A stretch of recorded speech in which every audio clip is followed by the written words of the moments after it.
What is up, everybody? Welcome back to Fit Down Territory, sponsored by Stadium Rant. You already know who it is. It's your boys. It's at Bahookie, Montana. Blake's back with us, as always, at Stadium Rant HQ, owner and CEO Tyler Lamb. And it's your boy, at the L Stewart 503, coming at you post-draft. Shane's on his way, like the Cowboys. He told us he was all in and then didn't show up at all, so we're hoping he makes it. I will suffer for that comment, but we got a lot to talk about tonight, guys. How long did you prep that one for? I just came up with it now. That was fire. Okay. That was fire. But yeah, it's been a crazy 3 days last week of draft and then undrafted free agents. So we're gonna get into a lot of our biggest winners, biggest losers, best landing spots, all that stuff tonight. But if you haven't seen it yet, we did a full live stream for the first round and the second and third round. Full analysis live with each pick, multiple guys weighing in. That's on our YouTube channel. So go to YouTube, search Stadium Rant, and if you're interested, all the content is there. Hours of content on draft. So, and we'll be doing recap videos and stuff. So if you want your team to go first, leave a comment. Let us know what team you're a fan of, and maybe we'll pick some people to do their teams early. But yeah, how do you guys feel coming in here post-draft? It feels like this is really the lull of the off season, you know, like we hype up free agency, draft, and then this slump between draft and camp is like the desert. Yeah, now we got the schedule release, which was never really a thing, and now it's a big thing because the NFL loves having big things. Yeah. Did you guys hear about the way that Goodell wants the schedule to change, adding the 18th game and a second bye week into the schedule? He wants to add another week of actual play. Yeah, week 18, Wow. and then add a bye week, so 19 weeks in the season. Cut the third preseason game, so only 2 preseason games, 18 regular season games, 2 bye weeks. That actually puts Super Bowl Sunday, the Sunday before President's Day, making it a national football holiday on that Monday. Like. I'll tell you what I don't like. I don't like cutting the third preseason game. I know this is an unpopular opinion, but there's so many dudes now fighting for roster spots, and you get to see a lot of play time from dudes who are going to be depth pieces. So right, Tyler's a Pats fan. They drafted Javon Baker. I'm devastated. I think he's going to be good, and I think he's going to get a lot of preseason playing time. And so this dude that you're hoping develops into something down the road, you get to see in preseason. And it just kind of gives you a benchmark for these guys. I know a lot of people don't get excited about preseason, but you know, these players who fall really far, they need to use it to make a statement. And I think, I think it's going to make GM's jobs harder. Yeah, no, I definitely get that. I think that overall, as football fans and as a football community, that's good for football. Like having the day off after the Super Bowl is like something that people just be like, yeah, I'm probably just calling out that Monday anyway because of the Super Bowl party. Like, especially if your team's in it, you're probably wrecked. So, I think it's a smart play. But I figured we just kind of introduce that real quick. Do we want to get into what's it called? Our draft grades? Yeah, I'm going to be honest with you. One thing I'm shocked that the NFL has not introduced is like a conference championship loser bracket, like where the 2 losers of the conference games play each other. I don't know how you them to actually play in those games meaningfully, but I'm really surprised. I mean, they create comp picks for these players who leave teams. You could make it like a better comp pick. Yeah, like let's say I'd be shocked if that doesn't develop at some point. But I like it. Yeah, let's get into the draft grades. That's what everybody wants to hear about. How'd my team do? And we're going to be breaking down these teams' off seasons as we go through over the next couple of weeks. We'll be talking about divisions and how they've restructured, where their position was last year, strength of schedule, all that stuff. Tonight, we're just going to talk about some draft highlights. So let's start off. Who do you guys think are the winners of the draft and why? Bahookie, you want to go first? So your first one, we can do 1, 2, 3, and then cycle through the 3 of them. Sure. I'll get the one I want to talk about the least out of the way. My own team. I think that the Bills did better than everyone else is saying that they did. Well, of course you did. Of course I did. What I'm going to explain, I'm going to try to explain why in a semi-objective way. Okay. But the main thing that they caught a lot of shit for was making the trade with the Chiefs. And people are saying, "Oh, you should not trade with teams that you're competing with?" I think that you need to be focused on your board and not focused on other teams' boards. I said this in the second round live stream that losers think about winners and winners think about winning. So like what the Chiefs are doing is secondary. We made a move to move back.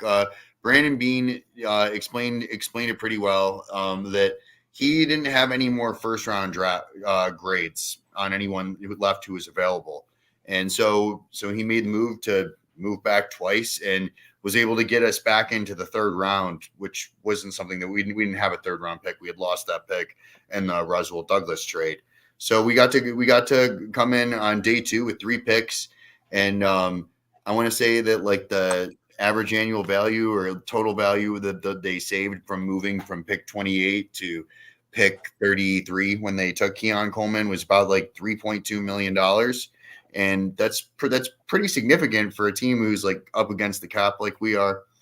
They moved back there. There were a couple guys who went earlier in the later rounds who I would have liked to see them get, but they made a focus on getting guys with leadership experience and team captains, because a lot of the guys who they had leave in this offseason were guys who are leaders and captains. I want to say like Josh Allen and maybe one or two other people are the retained captains. It's going to be like all new team captains this year.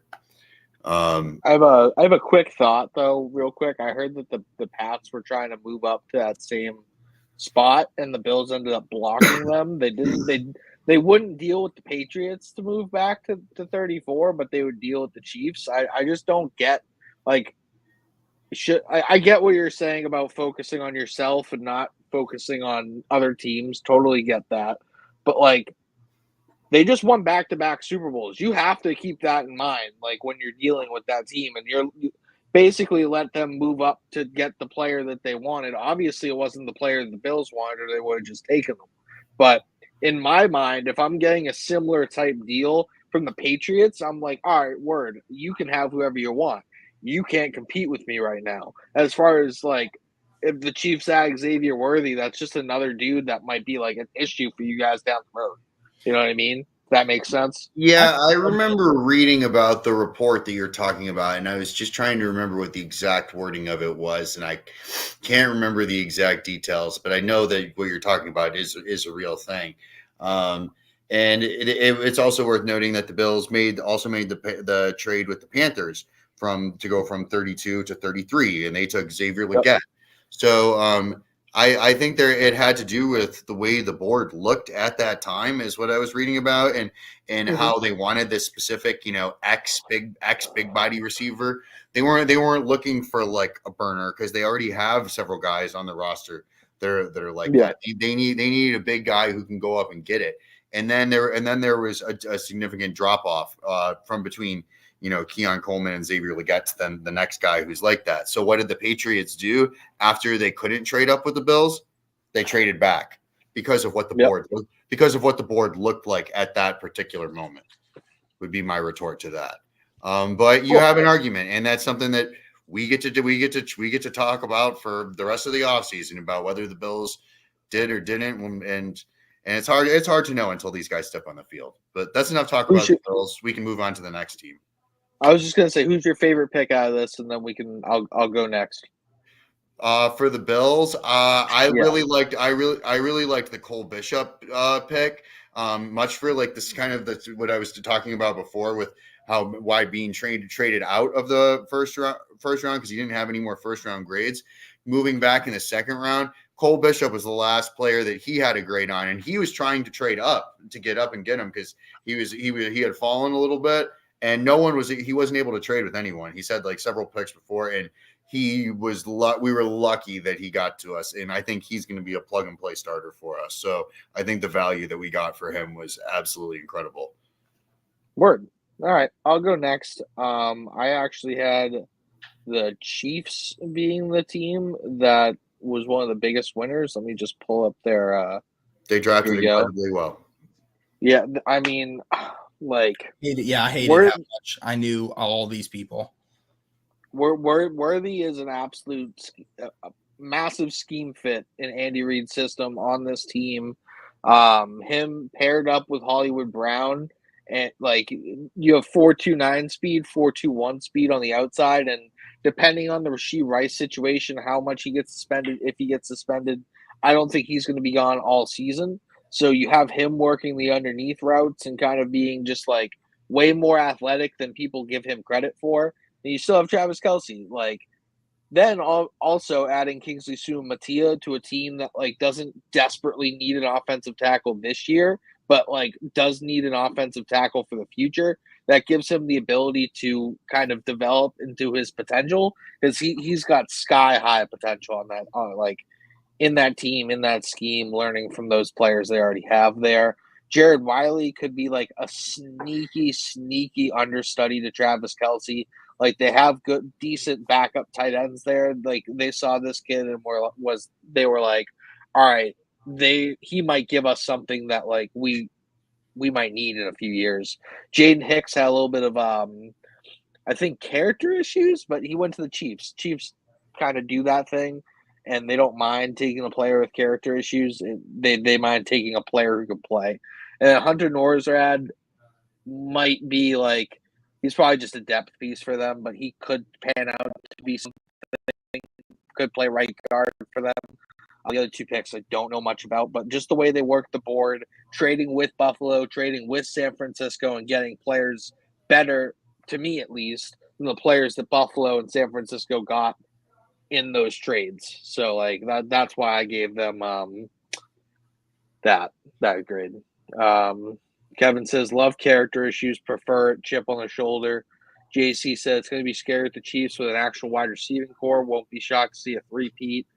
I also want to come in here and say everybody who trashed on all of my mock draft picks where I had Xavier Worthy in the first and we had A.D. Mitchell falling to the second, come by. I just want to talk. Swing through, buddy. How much smoke? Yeah, we had several things that we got roasted for, and we actually ended up being right on. It's funny how that goes. It is what it is. All right, Louie, who you talking about first? I'm gonna go ahead and talk. My first one I want to talk about is the Ravens. Do you want to pull theirs up? Yeah, I can. So again, Ravens is kind of a masterclass, I think, in drafting while being a contender. Because again, they just kind of let the board fall to them. So you get Nate Wiggins. They got some steals there. TJ Tampa in the fourth. Yeah. So you take Nate Wiggins in the first, who a lot of people had, I think, is their corner one. He wasn't necessarily my corner one, but a lot of people had him up in that echelon. That you get Rosengarten at 62, which I saw multiple times. People had him as a first round grade. You get Adisa Isaac. We kept thinking his name was going to be called in the second. We kept going, oh, is this Adisa Isaac here? And then I don't love Tez Walker. We watched him at Senior Bowl. Man can do everything but catch is unfortunate. Like, I believe Clint was the one who said he's got the hands of a blacksmith. So we'll see if he pans out. But TJ Tampa then, again in the fourth round, who a lot of people had second round grades on. So you're just talking I was one of them, yeah. Good value all the way through this board. And I just think it's how you keep a contender. This is why you have the ability to let guys go, why you're not fighting the cap every season, because they didn't draft for need. They drafted for the Super Bowl, really. I mean, like, you're trusting your playmakers to be playmakers and you let the board come to you. I think that's a recipe for success. My favorite pick here is TJ Tampa in the fourth. Love that. I mean, this is why the Ravens are good, because they just do like the thing. They don't get cute with it. They just have a really good scouting system, They pick players, and the players are perennial Pro Bowlers. Like, I have no doubt Nate Wiggins and TJ Tampa are going to be studs. As Adissa Isaac is going to be a stud in that defense. Roger Rosengarten might take a little bit longer to marinate, but like he's going to be a good player for them. Bahookie, who's your second team? All right. So I was going through these teams. This one of the three I picked, this is probably my favorite. I'm going to say the Chargers. Okay, let's see here. Get down. I thought that Jim Harbaugh did not miss a beat, and I think that his years in college, like I feel like he's got a little bit of an unfair advantage right now compared to like a lot of these other department professional teams here, because he's played against these teams. He's watched these kids on tape, and he's coached these guys. And Junior Colson for the linebacker out of Michigan, he drafted him himself right there in the third round, number 69. Nice. But we're real mature here. Favorite pick has got to be the one we were talking about earlier, oddly enough, Ladd McConkey. At 34. Well, that was a Pat's pick, and Ladd McConkey is a heck of a wide receiver, and I wouldn't have been incredibly upset if the Bills took him at some point. But again, they were in the big body X department is where they were shopping. But I think that you got McConkey coming in here, and I think he's going to be a match made in heaven with Justin Herbert. Really made out like a bandit. If you look at the shopping list here, I like Brendan Rice in the 7th. I thought that was absolutely nutty that he fell that far. What do we think this means? Developmental, but I mean, like his dad. I mean, like just not name value, but like. The football knowledge is going to 100% be there. There's no way you're the son of an all-star and you don't know the game. Like, come on now. He has like one of the higher floors in the league. He has size. He has it's not breakaway speed. It's decent speed. He's a way better route runner than people give him credit for. I have no idea. Johnson cooked? Possibly. I think he might be. If you look at the way like these picks are, like coaches and GMs never come out directly and say the stuff, but if you look at the moves, you can kind of see the writing on the wall, and I don't think it looks very good for Quentin Johnston's fantasy stonks. One wicked underrated move here is the Kamani Vidal pick, the running back from Troy. He's going to be a fantasy sleeper. Pick him up in your third rounds of rookie drafts. Do that. Still the Gus Edwards show. No. Gus Edwards is going to be like nice and like okay. Vidal's going to get out there and they're going to be like, wow, we need this dude on the field. Cam Hart, great pick as well. Is this your Puka Nacua pick? He's definitely up there. He's definitely up there in it. Who's your second team? My second team, let's see here. I think it was the Bears. The Bears. It was the Bears. I got to tell you guys, I cackled when he said that into the microphone. Everyone's hating on Caleb Williams. I thought it was so funny. Like, this kid's going to be good. I know everybody's hating. He's a funny dude. He's going to be good.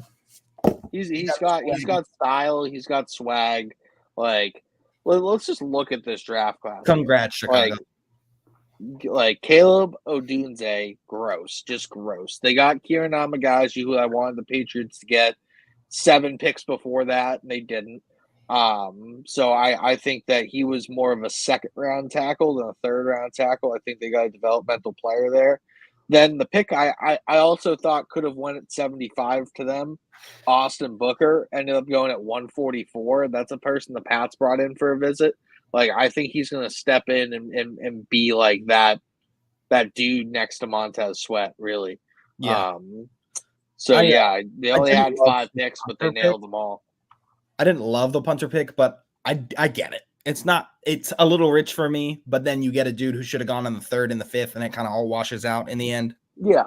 Yep. It just all kind of evens out and like just produces this I think they got 5 starters in the 5 picks that they had. So like, I don't know how you can't call that a screaming win for that Bears team. My favorite pick here, like I said, is probably Kieran Amagaji at 75. Still stinging a little bit that they took it, that the Pats didn't take him. So yeah, that's where I'm at. What's your second team, Louie? I've got the Eagles as my second team. All right, let's see where they are. The screen share is a little messed up. The Eagles just kind of double dip. Howie plays the board better than anybody, as good as the Ravens, if not better.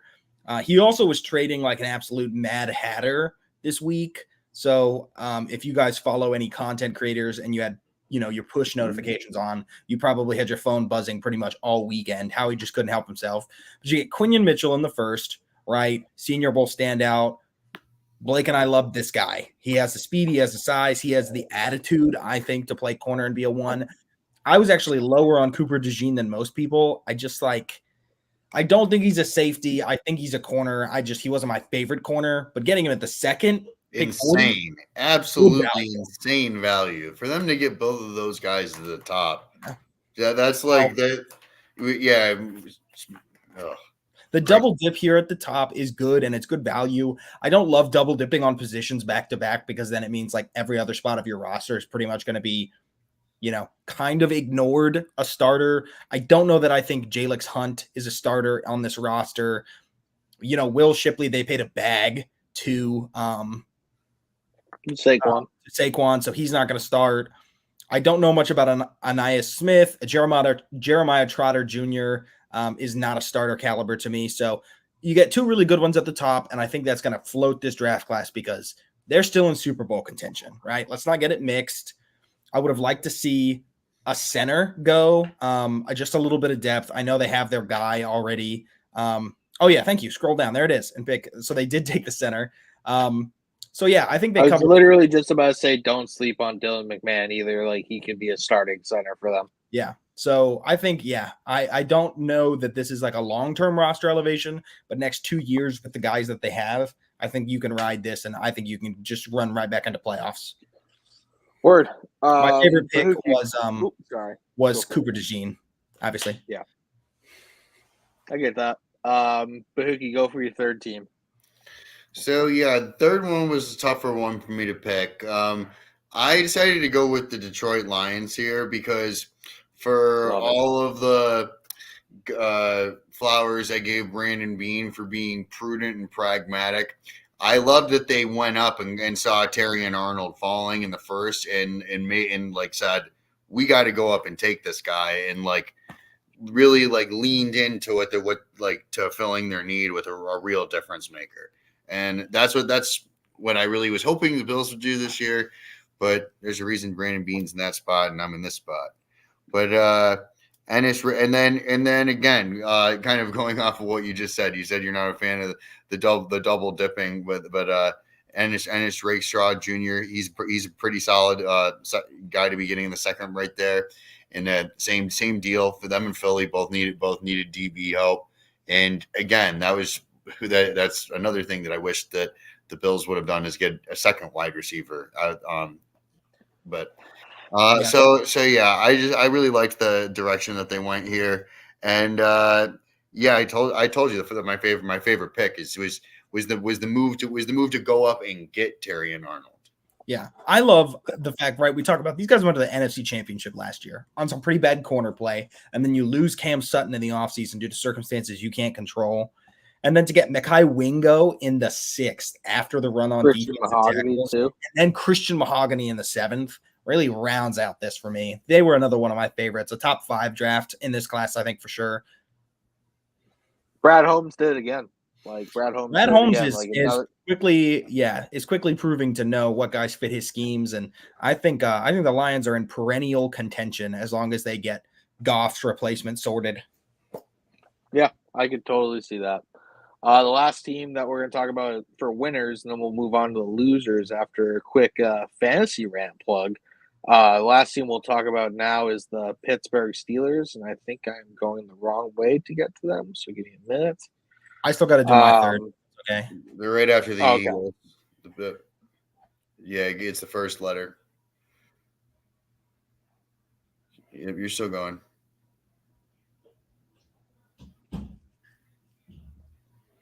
All right, there we go. This There was it my is. this was my So, favorite draft of the second year in a row. I thought you said sorry to interrupt, and I was going to say no, you're good. This is probably my favorite draft of the whole draft. Like, this is my favorite class. You get Troy Fatanu, who should step in and be your. He can play left or right tackle, or you can kick him into guard, depending on how your depth chart kind of pans out. Then you have Broderick Jones, Troy Fatanu. Then you get Zach Frazier to fill your glaring center need. Those are three massive bodies. You got Isaac Seumalo last offseason.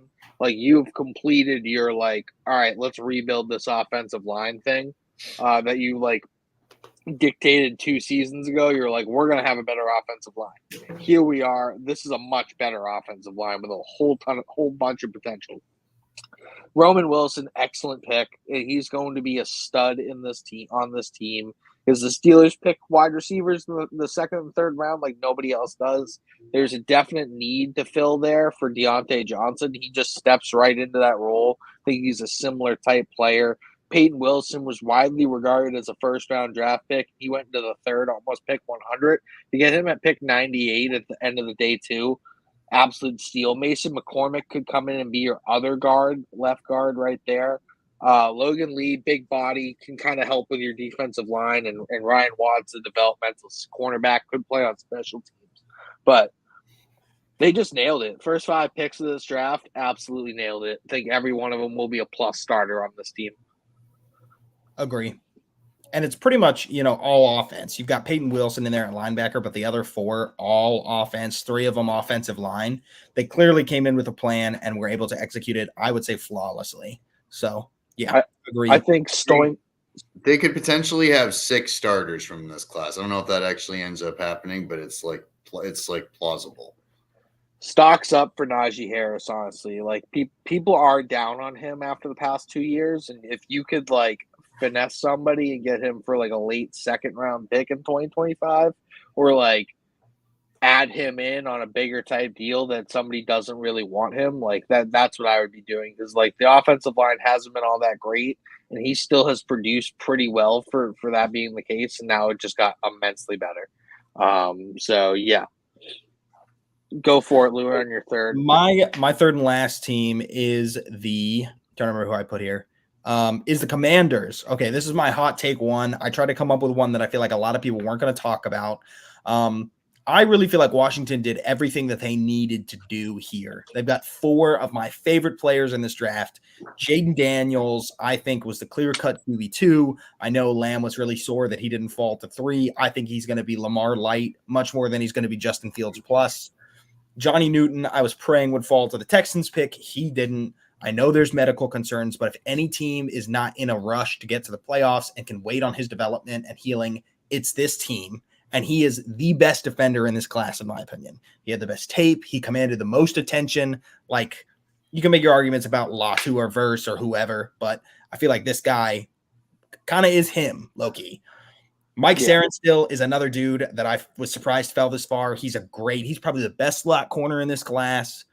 And then Ben Sano, however you say his name, is probably the second best tight end in this class. Like, those 3 second-round picks really just smoked. They won him some money. And then, Brandon Coleman, guard, TCU, I'm kind of met on. But Luke McCaffrey, I'm in love with. I thought he was going to sneak into the third. I think he's got all the brains. I think he's going to be a great slot receiver in the league. He actually has some size to him, too. He's like almost 6'2", 200. Like, he's got some size to him. He's just a little. When you see him in person, like Bahookie and I went up and like got to meet him afterwards, he's not quite as like bulky as you would expect. Like, he's a pretty wiry dude. He's got long arms and stuff, but I don't know if he's going to hold up to like huge shots in the league. We'll kind of have to see how his health goes, but the potential's there. I mean, that dude was raining in catches at the Senior Bowl. So this is just one of those that I just look at and I'm like, this was quiet. They weren't flashy, but they made the most of these picks and they went and got their guys. And I love it. Like Yeah. value, like to me, that some of these dudes feel a little rich for where they went, but I love that they got them. And I'm not looking here being like, oh man, I wish they well-rounded, good talent. I love it. Ben Sinat's going to be this year's Sam Laporta. Sam Laporta, yep, that's what everyone's saying. No, I've read that. I've read that a couple of times. That's one of those. Sorry, go ahead. Yeah, and it's funny, like we're talking about the three best players in our opinion here, and then we didn't even talk about Sanat or Sam. Yes! Like I think this is just a good draft class. Scored. And so speaking of next year, Sam Laporta, we're gonna move into our biggest losers, but a lot of really good talent went. A lot of you guys have dynasty leagues coming up, drafts. We've got another show on our channel called Fantasy Rant, and they're gonna break down where all of these guys went, where they think they should be going in your drafts, what they think the upside, the floor, all that stuff is. So if you guys haven't checked them out, check out Fantasy Rant. We don't talk about fantasy a lot on here other than the fact that we're degenerates about it. But if you want a whole show dedicated to that, nobody does it better than Dan and the boys. You want to talk about degenerate? I got 14 rookie drafts going on right now. Get me in one of those. I'm itching to do a draft. Do you want to do a new startup with rookies included? I do. Okay. Anyway, moving on. We're going to go ahead and talk now about our biggest losers. We're going to clip through this a little bit faster than we did biggest winners, mostly because I don't really feel like there's a whole lot of clear-cut obvious losers. But I'll go ahead and go first on this one, just so everybody can hear me stop talking. My first biggest loser, I think the most obvious one is the Falcons. I feel like a couple of us are going to talk about this, but the first two picks are just kind of reachy to me. Didn't love Michael Penix at that spot. Definitely don't love him to the Falcons. And then I didn't love Rook Ororo over Johnny Newton. I felt like it was a weird pick. I don't even think he was my DT3. I think there was a couple other dudes I probably would have taken over him. And I'm glad they jumped the run on this position, but I don't love where he went in that run. And then, I like Braylon Trice. I thought that was good value. But aside from like Trice, I'm just like the rest of this is kind of meh to me. So I just think with the positioning that they had, picking so high, but looking at guys like the Commanders who weren't very far off from this and just seeing how much better I like their draft. It's just hard to be like. I think that getting Ororo, Trice, and Dolores actually filled the need that they were looking for to fill coming into this draft. Would you feel a lot better with a Dallas Turner in there? Yeah, probably. But I don't. After sitting with it, Penix was actually going to be one of my best landing spot players because he doesn't have to go in there and be the savior right away. Kirk Cousins is there; it's his job. He can learn. He can develop into what he's supposed to be. And people were like, "Oh, he's old." I said it myself: old, injury issues. By the time he's off his first rookie contract, he's gonna be 29, 30. It doesn't matter if you set yourself up for a quarterback for the next 10 years between Cousins and Penix, if you're looking at it like that. So I get why you're saying that, though. The reason you don't see this a lot in the league is because I don't think this GM is going to last to see Michael Penix play. And I think the reason you don't see such future proofing with teams is because how many GMs have the ability to be like, yeah, we're in a weak division. We're kind of in a playoff push zone. We just dropped all this money on a quarterback who we think we can take us to the playoffs. And we're spending our premier pick on a dude who's not going to play for 2 years. Yeah. They need to play really well. They need to play really well for it to last. You know what I mean? Yeah. I'll go next. I actually had the Packers as being one of the losers of the night. I mean, I think this might be a hotter take than other people have, but if you look at how many picks they had, where they had their picks, I mean, they had 5 top 100 picks. They came out of it with Jordan Morgan, good player, reach. Edgerrin Cooper, good player, reach. Javon Bullard, value appropriate, probably the best pick they took. Marshawn Lloyd, don't think there's a need there with Josh Jacobs and A.J. Dillon still on the roster. Tyron Hopper, don't love that at pick 91. Evan Williams, don't love that pick. Monk, Oladapo, Glover, don't love those picks. I like Michael Pratt. I like Kalen King. But, like, if you look at this, they had how many picks? 5, 6, 7, 8, 9, 10. They had 11 picks, and they come out of it with a draft class that, like, is meant to me. Like, they got a lot of players who are, like, okay. And, like, they reached on a lot of players as well. So, like, I'm sure it will work out for them because they're the Packers and there are some decent players in here. I felt like they could have gotten a whole bunch more for what they were going into the draft with. Yeah, it genuinely doesn't feel like they should have picked this many times. It feels like they should have traded up and got more valuable players at these spots. So yeah, if they traded up and got like a Fuaga, like if they traded like 88, 91 and like what's it called? A 25, 88 and like 101 or 111 and moved up to like 14 where the Saints were and got Fuaga, I would have liked this draft class a whole ton of like way more. But it didn't. So I'm just not as big of a fan as other people are on it. Bahookie, who's your loser you want to talk about first? I guess I can get the Atlanta one out of the way. That was the obvious one. I know Louie just talked about it. A point I did want to bring up is that a lot of the time these quarterback picks, like early on, like the ones we in some of them we mark as home runs and some of them we mark as really stupid. Like the Patrick when the Chiefs traded up for Patrick Mahomes, that trade was graded initially as a C minus. And when the Arizona Cardinals traded up for Josh Rosen, that trade was graded as an A.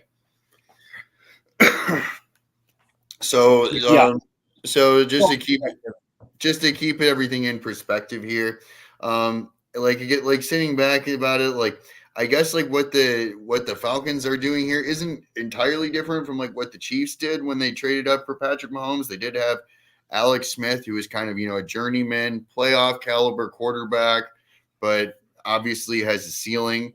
And Patrick Mahomes is a little bit younger, and I don't know. I think the big piece is that Michael Penix is 24 that you got to get over. And with all the nice stuff I said right here, yeah, I think you guys hit it. This had to be a Dallas Turner pick, man. And then you look at these guys that you got, and you're right. The Orohoro, Trice, Dorless run that definitely helps their edge, but you could have been talking about another difference maker here, and it's just kind of like the opportunity, the return on investment. That's the number one. That's like the number one thing, and yeah, and Louie brought up a good point, which I didn't really think about, but should have thought about, is that, yeah, are you sure that you're going to be here to make this next decision? Like to actually see this kid come through. And that's why you see like teams like the Jets, like and Joe Douglas really had to swing for Aaron Rodgers, because that guy's probably got a year left. If the Jets don't make the playoffs this year, they're firing everybody. Everybody's going whole turnover. Like the scenario where you're going to run into that is, let's say the Falcons offense goes really well and Kirk doesn't get hurt, so we don't see Penix at all this year, and their defense is like bottom 10 in the league and they lose out on playoffs because of it. That's when you're like, okay, like you are probably done, right? So the one other like positive I guess you can say about it is quarterback was really the thing that held them back last year, and they doubled down on it this year. And Kirk is coming off an Achilles and does have a history of injuries. And if you're still in playoff contention and you're in week 10, 12, and then you have Michael Penix and you can throw him in, then maybe the pick turns out to look better. But my thing is, as of right now, looking at this board, like these guys are good, but there's another starter missing. Yeah. Anyway, we've seen a lot of the double dipping and pick like same positions this year, haven't we? Like, has this been like more than typical? Feels like it. All right, we can get to your next pick though. My next biggest loser, the Denver Broncos. Yuck. I feel like this is going to be a hot take. I saw a lot of people who really liked this. That's shocking to me. because I want to talk about the fact that Bo Nix is like a 3rd round grade for me. I don't think he's super electric. I don't think he's young enough really to justify the upside here. I like Troy Franklin in the 4th. Can you scroll up a little bit? Yeah, they paired the guys together. Okay. Yeah, so I like that, right? That was the best part about that. Troy Best part Franklin about was this the best draft. pick of this draft. I like hurts Abrams Marvin Mims, kind of for where he went in the 5th, but I'm like, Jonah Ellis is mad to me. You didn't have a 2nd rounder. You didn't trade down. Like, what other team needed a quarterback behind you? Like, who's going to take Bo Nix in the top? What you just said was how you hit the nail on the head. And Tyler had a very good retort right after that. Yeah, you're cooking, Louie. Sorry to interrupt you. Go ahead, continue. Yeah, but I'm like, even if you lose out on Bo Nix to the Raiders, like even with this draft class, you were going to be picking top 10 next year again. So yeah, I would have rather picked Spencer Rattler at 145. Yeah, it's just like, come on. Like that, you should have traded back. You should have added multiple level starters on day 2. Walking out of this with the way this board fell, I feel like they were pressed. They were kind of pressed into this pick based on the way the board was falling, B, the situation they're in, financially, and B, just with their depth chart. You're looking at Jarrett Stidham or Zach Wilson or your other options, and I just don't know that Bo Nix is that level of a plus. I guess they worked him out. That he got a private workout, and they really liked him. But his yards per attempt are like some of the worst. This is going to be a check down merchant. Let me say one more thing. That pissed me off about this Broncos draft class is when Sean Payton said he baited the Vikings into trading up for a quarterback that they didn't want. Brother, what in the name of our Lord does that even do for your team? Okay, they're in a totally division team conference. So you got an NFC team to swap out of some picks while you're going to be in the cellar of the AFC, and you thought that was worthy of discussing in your presser? Shut up, man. You shouldn't be thinking about what other teams are doing, man. Like, you got to focus on your board. I agree with what you just said. Your statement, Blake, doesn't come more true. That's the most true that statement could be found in. You're the Denver Broncos worrying about the Minnesota Vikings. Neither one of you are winning any Super Bowls. Guess what? That's when that's the definition of being a loser. When you're talking about in terms of the Bills and the Chiefs, the Chiefs just won the Super Bowl. And you're their automatic rival of that to try and stop them. So that's where I have the difference of opinion with your point. So when you're talking about losers already, that point is it feels more correct, if that makes sense.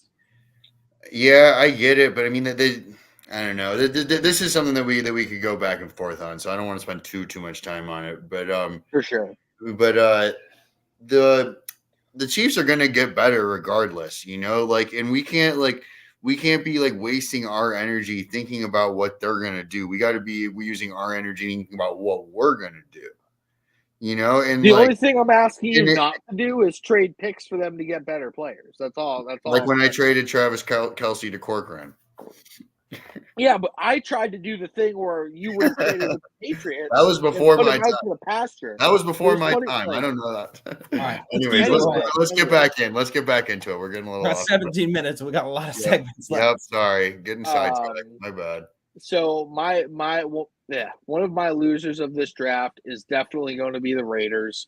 They could not swing a deal with the Falcons to go get Michael Penix at 8. They were talking about it. When I made the bet for Penix to go in top 10, my bet was saying, my brain was all right, they're trading with the Falcons, they're moving to 8, they'll take Penix.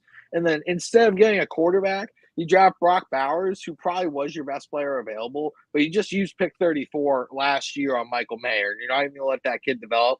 DeMar Glaze, reach. Camion Richardson, reach. Tommy Eichenberg, probably a limited linebacker. If this was 2001, probably would have been a first-round pick.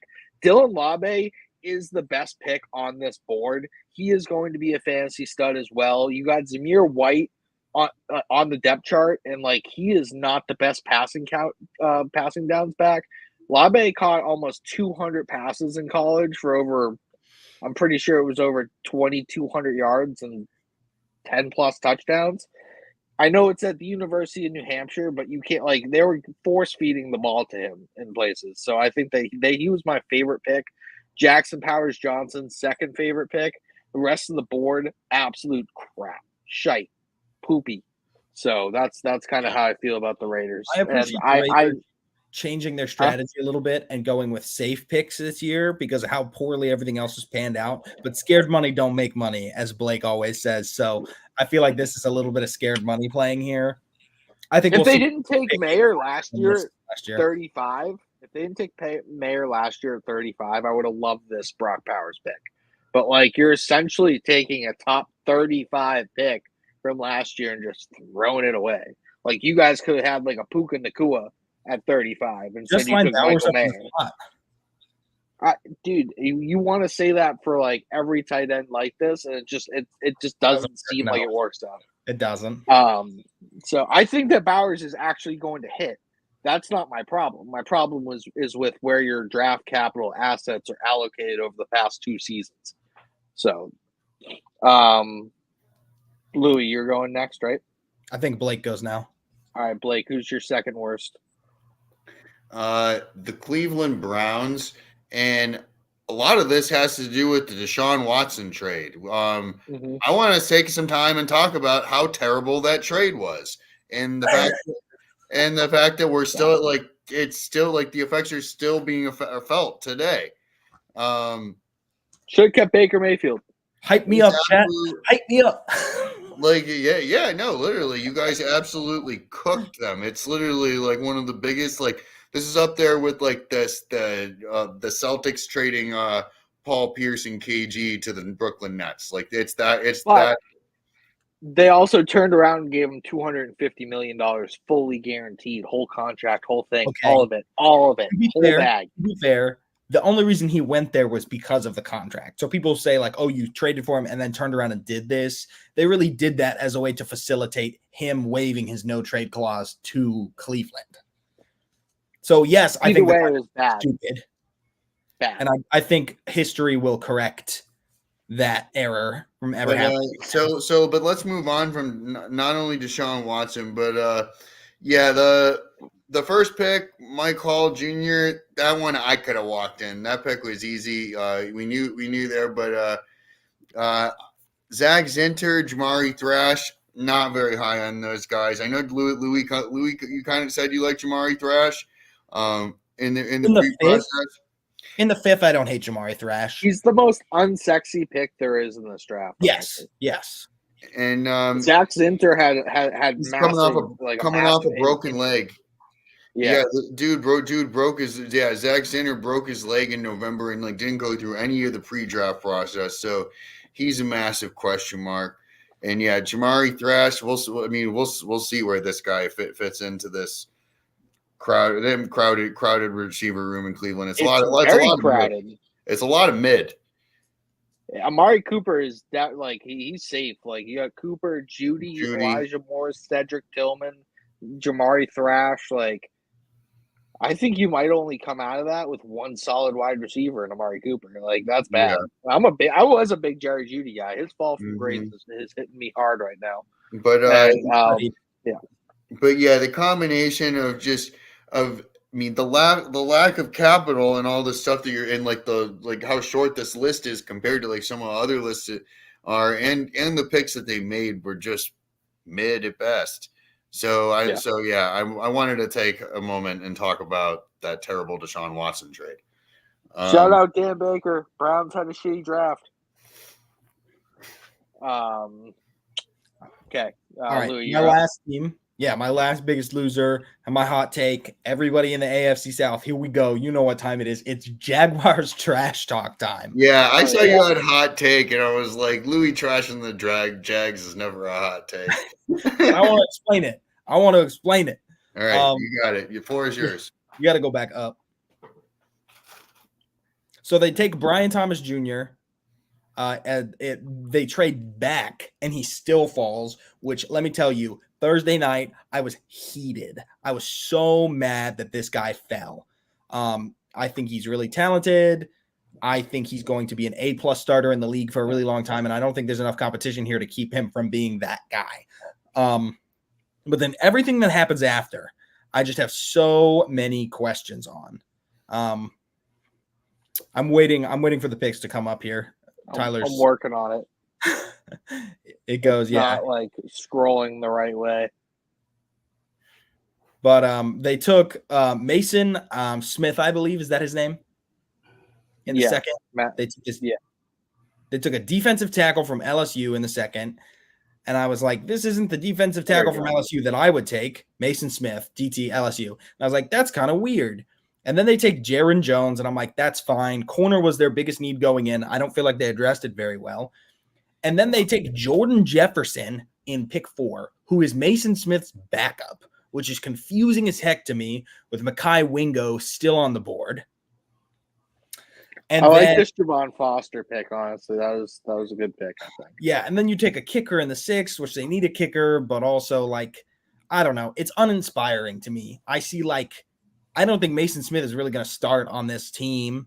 Eric Armstead, you've got Josh Allen, you've got Trayvon Walker, who sometimes lines up in that 3 tech position. Like, I feel like they have a lot of big bodies, and I just feel like Mason Smith, he's this stereotypical Balka pick. Measurables. And I don't know. The first pick, I was like, they're cooking something. But then they burnt it for the rest of the draft. It falls off for me pretty hard after that. So, yeah, they're one of my I agree with you. Because if you take pick 1 away and just look at everything else, like if you can take 1 pick out of somebody's draft and say the rest of this is mid, it's a bad draft. Because what happens if BTJ gets hurt? What happens if he doesn't pan out? Like, you can't bank everything on 1 pick. Yeah. So my pick is actually going to another Florida team. I don't think the Dolphins had a fantastic draft, to be honest with you guys. Chop Robinson, I don't think I think we're splitting hairs a little bit on the value here. I had him like around the second pick in the first round. They took him at 21 overall. I thought that it was an overdraft. I agree. Yeah, I think it was a little. I think it's a little rich. I had him as like the 4th or 5th edge rusher. It's one of those things where he's like a bit undersized, and he's like he showed some speed, but I don't know if he's going to be able to use that. Like it's very risky. Whole college career. Yeah, it's very, very risky. Then you have Patrick Paul, who he has all the size, but like his footwork is a major question mark. His mobility is a major question mark. In that Miami Dolphins offensive scheme, the linemen get out in space and they run. Like, they move people in the second level. They get out and they do other things. They don't just sit in their spot. Like, I think that's could be a real issue for him. Jalen Wright, one of my favorite players coming into this draft. Hate the landing spot. I didn't understand this at all. I was mad when this pick came through. I was hoping he would fall to Buffalo. Well, just like Mostert and you just Achane kills Achane's value. Yeah. They all have value. You'll just never be able to pick the right week. Whichever speed back is healthy between Achane and Wright, it's just going to matter who's healthy. Because you also say that though, like Mostert isn't a speed back, and he's like one of the faster backs in the league. He's going to be their number 1 guy. I think Mostert is probably of the 3 is probably the most likely to get his touches. Yeah, and then who the other one you can debate. Sorry, continue. After that, I actually really liked Muhammad Kamara pick here and the Malik Washington pick. Thought these were both needs. Yeah, Taj Washington. Yeah, I like their later round picks more than their earlier picks. But just as a whole, it just seemed a bit uninspiring to me. I don't know if they really improved as an organization from this draft.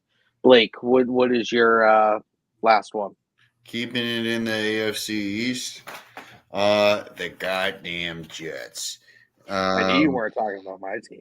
I was reading through a report that had the Patriots with like an F grade, and I was like, man, they were Was really it from hard. Thor Nystrom?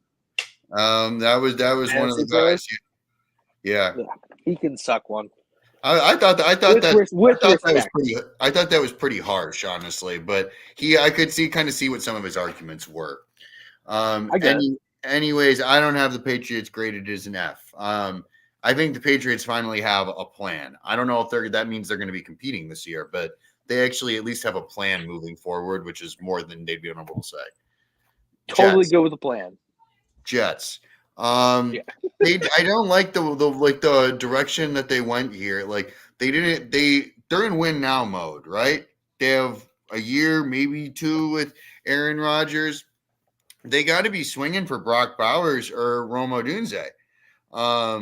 And like they were in striking distance, and I don't hate Olu Fashanu. Like I think like he's a really good player. And he's going to help this team. It's long term. Probably not as much this year. Like he gives them a little bit of insurance because like they kind of have like a lot of like Tyron Smith and Morgan Moses. They have like a lot of like short term fixes, and he's more of a long term thing. But I don't know. I just feel like they're making like the Jets are making contradictory moves. You know, like Mm-hmm. You have two running backs.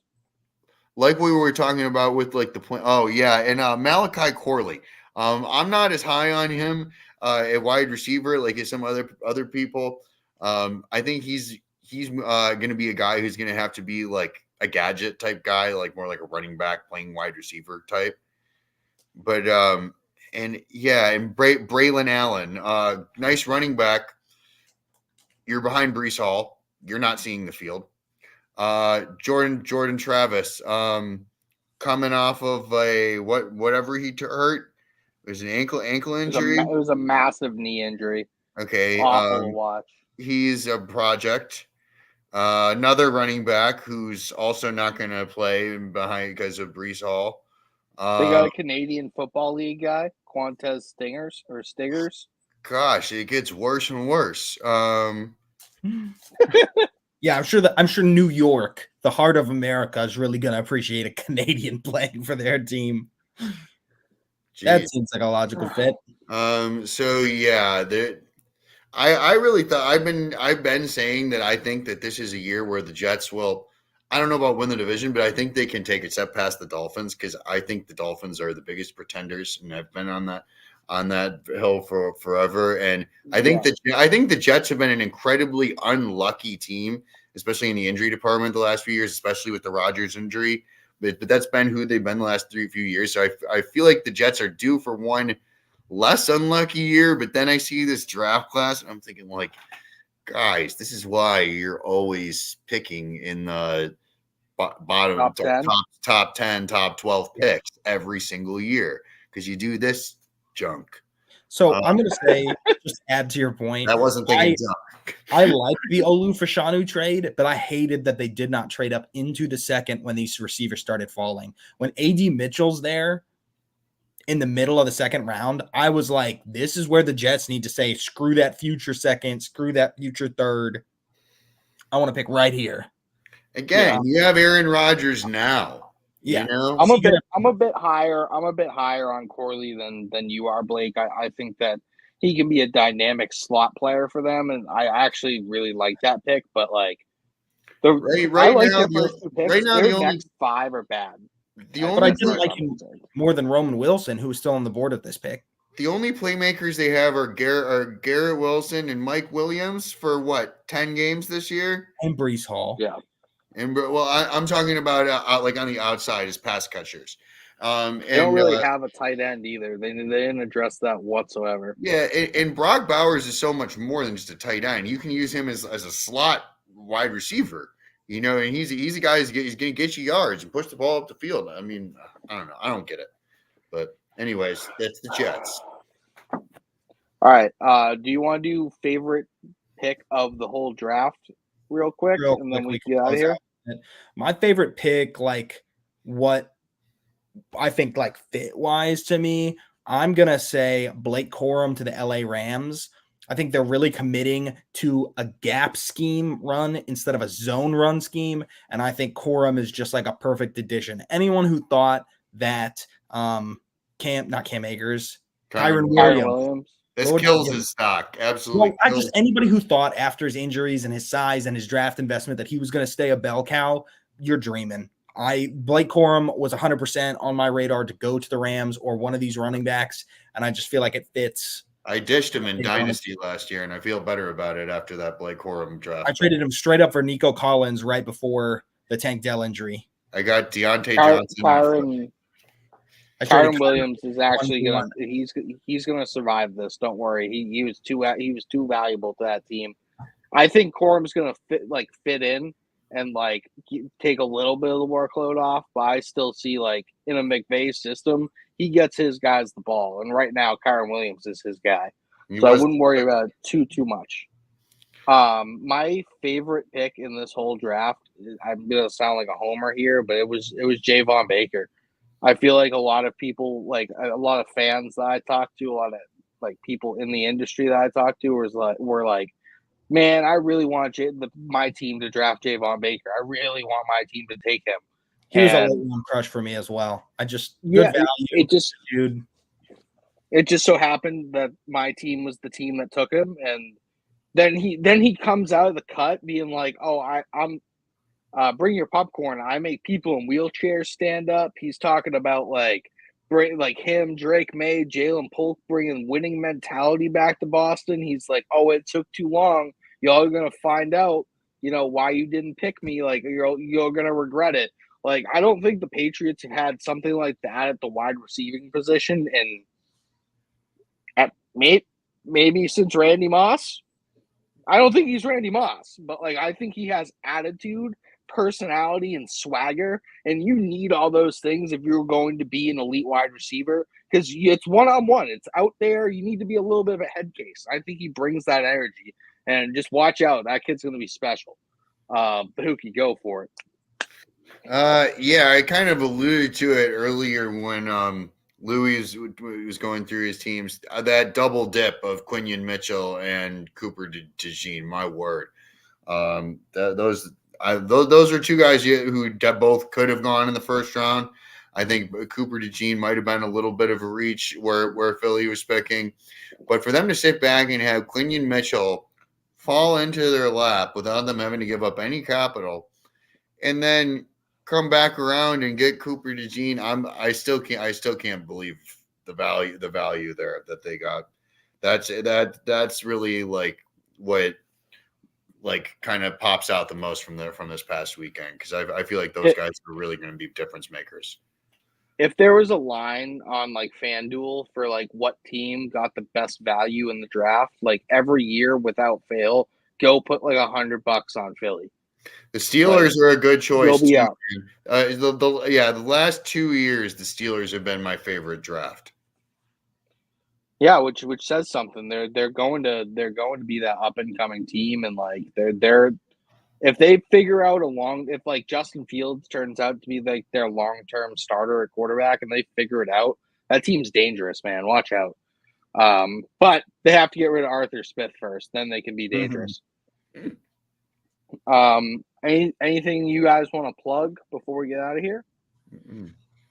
I mean, just our whole corporation, guys. If you like this kind of content, wow, I don't know what I sounded like. Content, your Northern's rubbing off on me. If you like this kind of content, guys, we do a lot of articles, we do a lot of videos. Follow us on social media. Stadium Rants everywhere. And downtime in the season, we're going to get nitty gritty on every single team. So, let us know who you want to see first. And, we're going to be here next Tuesday, as always, with a lot of stuff to talk about. So have a great night, guys.